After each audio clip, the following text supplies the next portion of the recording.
đấy màប្រិមិត្តនិង fan ទាំងអស់គ្នាដែលនិយមតាមដានស្ដាប់និងទស្សនាវីដេអូនៅក្នុង channel របស់ខ្ញុំបាទគឺ channel ខាត Technology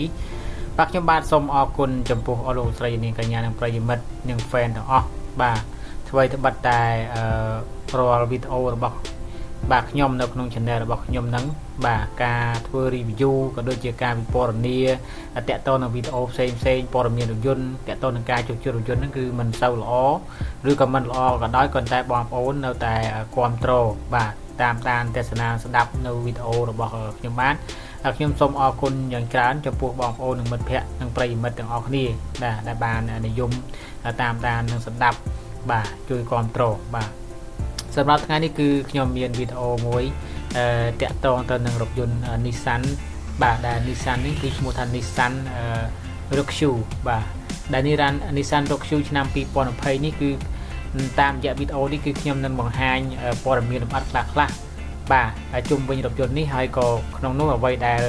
សំខាន់ជាងគេដែលលោកអ្នកចង់ដឹងគឺថាតម្លៃរថយន្តនេះតែម្ដងបាទដូច្នេះដើម្បីកុំឲ្យបងប្អូនបាទចំណាយពេលវេលាយូរ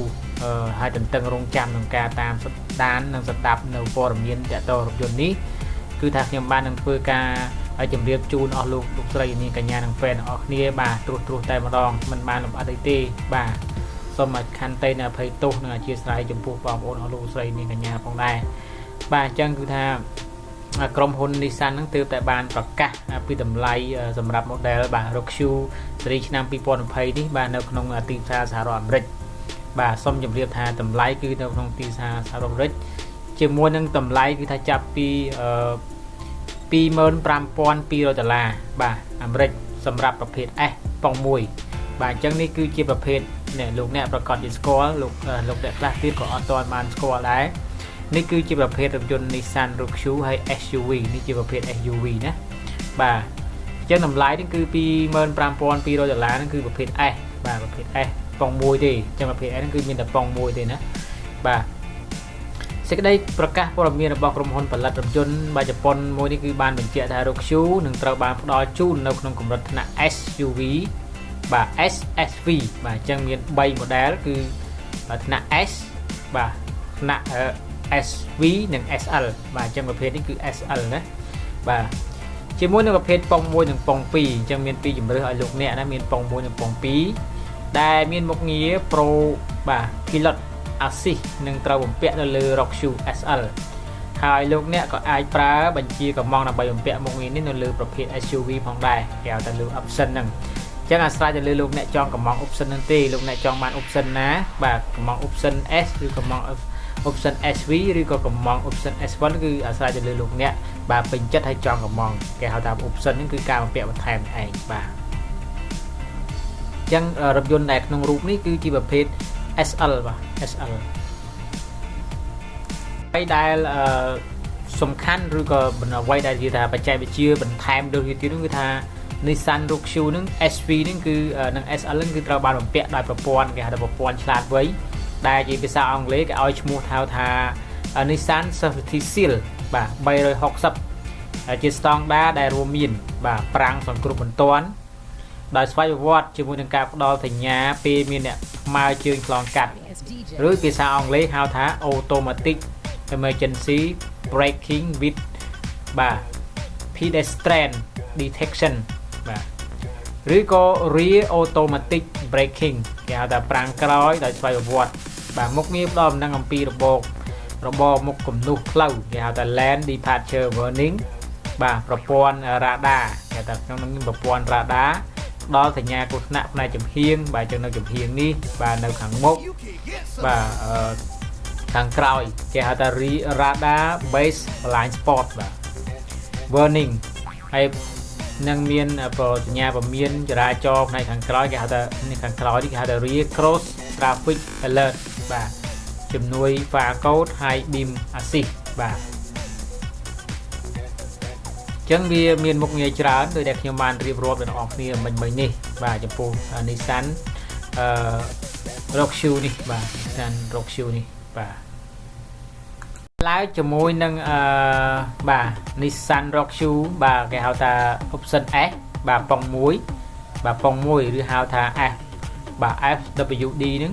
បាទអញ្ចឹងតម្លៃវាគឺបានប្រកាសមិញហើយគឺថា $25,200 បាទតែតម្លៃនេះមិនរាប់បញ្ចូលនៅទិសដៅនិងថ្លៃឈ្នួលនៃការដឹកជញ្ជូនបន្ថែមបាទ10000សុំទោស1000បាទ$145ទេអញ្ចឹង$1045ទេអញ្ចឹងអត់រាប់តម្លៃដឹកជញ្ជូនទេបាទហើយសម្រាប់ SUV ប្រភេទនេះប៉ុងមួយនេះគឺមានតម្លៃកើនឡើងដល់អាចនឹងដល់ថា$26,620ឬក៏បាទ$31,590សម្រាប់ SL បាទអញ្ចឹងតម្លៃរបស់ SUV នេះប៉ុងមួយគឺនឹងកើនតម្លៃដល់$26,620ហើយចំណែក SL បាទ SL គឺអាចនឹងបាទប៉ុងមួយបាទសម្រាប់ SL ប៉ុងមួយតរៀងគ្នាបាទចំណែកឯតម្លៃសម្រាប់ប្រភេទប៉ុង2ចាប់ពី$26,550ហើយអាចឡើងដល់បាទ$27,970ទៅ$32,940បាទសម្រាប់ថ្នាក់ SUV និង SL បាទរក Q ស៊េរីឆ្នាំ2020នេះផងដែរគឺថាកញ្ចក់បាទកញ្ចក់ស្លាបរួមបញ្ចូលគ្នានឹងភ្លើងសញ្ញោបាទអញ្ចឹងនេះកញ្ចក់នេះបាទកញ្ចក់ស្លាបរួមហ្នឹងគឺរួមបញ្ចូលគ្នានឹងភ្លើងសញ្ញោខាងក្រោយគេហៅថា split បាទ sport បាទ spoiler កញ្ចក់ភាពឯកជននិងបាទដំបូលបែបរੂសបាទរੂស rail នេះគេហៅថារੂស rail ប្រភេទ SUV នេះលោកអ្នកអាចរើសយកប្រភេទដំបូលថ្លាបាទដំបូលថ្លាហ្នឹងគេហៅថា power panoramic បាទ moon roof បាទដែលអាចអនុញ្ញាតឲ្យយើងឃើញបាទទេសភាពខាងលើផងដែរហើយយ៉ាន់ពណ៌របស់វាគឺមានទំហំបាទនៃយ៉ាន់នេះបាទគេហៅថាទំហំកង់ទំហំយ៉ាន់កង់គឺ17 18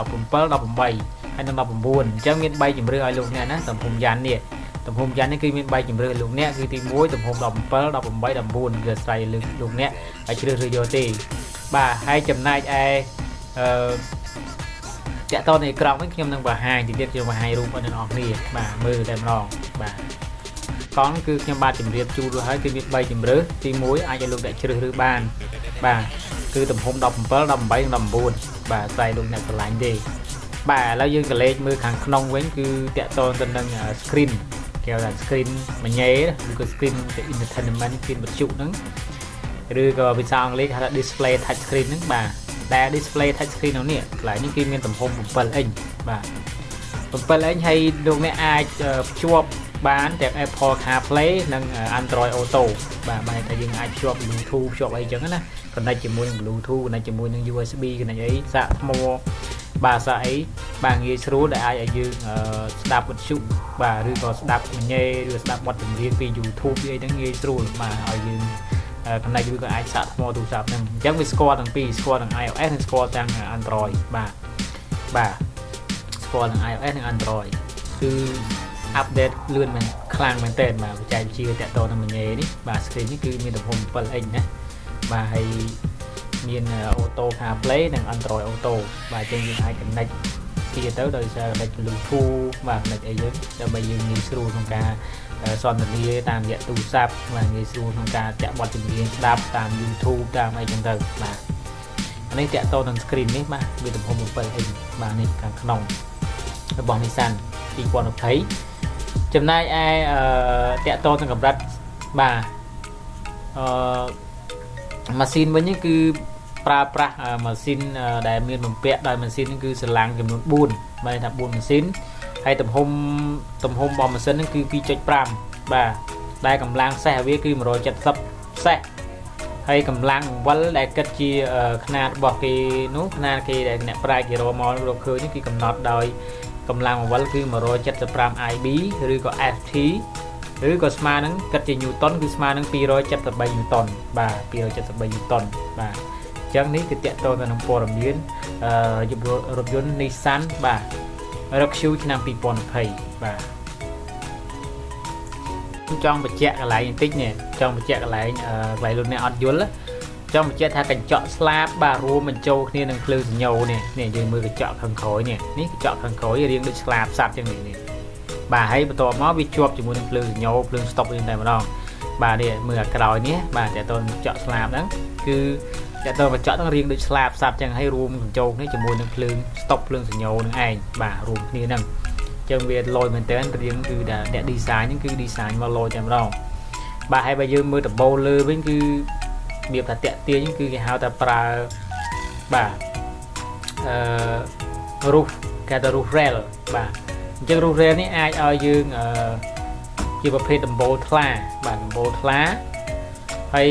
មួយទៀតគេហៅថា power បាទ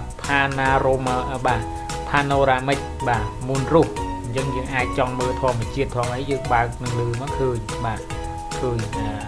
ហ្នឹងគឺជាប្រភេទតកតទៅនឹងដំបូលតកតទៅកក់គេហៅថាកញ្ចក់ឬក៏ stop រួមឬក៏ហៅកញ្ចក់ស្លាបសាច់បាទរួមបញ្ចូលជាមួយនឹង stop បាទចូលជាមួយភ្លើងសញ្ញោហ្នឹងបាទអញ្ចឹងNissan 2020 Rock Shoe បាទនេះគឺជាតកតទៅនឹងការ review ខ្លះបាទអញ្ចឹងខ្ញុំសូមបញ្ចប់វីដេអូនេះត្រឹមនឹងចុះហើយក៏សូមអន្តរភាពទោសពីសំណាក់អស់លោកស្រីនាងកញ្ញាបាទបើសិនជាការអធិប្បាយឬក៏ការរៀបរាប់របស់ខ្ញុំបាទមានការខុសឆ្គងឬក៏ចន្លោះខ្វះខាតណាសូមមេត្តា comment នៅខាងក្រោមវីដេអូហើយខ្ញុំនឹងរងចាំនៃការ comment របស់លោកអ្នកក្នុងការកែតម្រូវបាទហើយអរគុណច្រើនចំពោះអស់លោកស្រីនាងកញ្ញានិងប្រិយមិត្តក៏ដូចជាមិត្តភ័ក្តិអស់ផងដែរទោះជាវីដេអូរបស់ខ្ញុំធ្វើមិនបានល្អមិនបានលម្អិតយ៉ាងណាក៏ដោយហើយបងប្អូននៅតែតាមដានទស្សនានៅវីដេអូរបស់ខ្ញុំបាទអរគុណហើយខ្ញុំខិតខំប្រឹងប្រែងធ្វើយ៉ាងណាគឺស្វះស្វែងរកវីដេអូថ្មីៗមកចែកជូនលោកអ្នកជាបន្តទៀតបាទអរគុណចុងក្រោយគឺថាចុងក្រោយគឺជូនពរបងប្អូនទាំងអស់បាទជួបទៀតឯក្តីសុខដីចម្រើនហើយយល់ទេរាល់ពេលបើកបរនោះគឺថារថយន្តក៏ដោយឬជិះក្នុងរថយន្តក៏ដោយនៅពេលធ្វើដំណើរទៅណាមកណាក្តីទៅធ្វើដំណើរទៅកំសាន្តឬក៏ទៅធ្វើការឲ្យសូមមេត្តាពាក់បាខ្សែក្រវ៉ាត់បាទរៀងរាល់ជិះក្នុងរថយន្តឬក៏បើកបររថយន្តហើយសូមមេត្តាបើកបរដោយមានភាពយោគយល់អធិស្ឋានបាទអនុគ្រោះគ្នាទៅវិញទៅមកបាទលោកអ្នកជិះម៉ូតូវិញសូមមេត្តាពាក់មួកសុវត្ថិភាពបាទម៉ូតូត្រូវមានកញ្ចក់បាទមើលក្រោយបាទមានភ្លើង stop ភ្លើងសញ្ញោភ្លើងប្រាំងភ្លើងកូដហ្វាបាទហើយនឹងធ្វើការ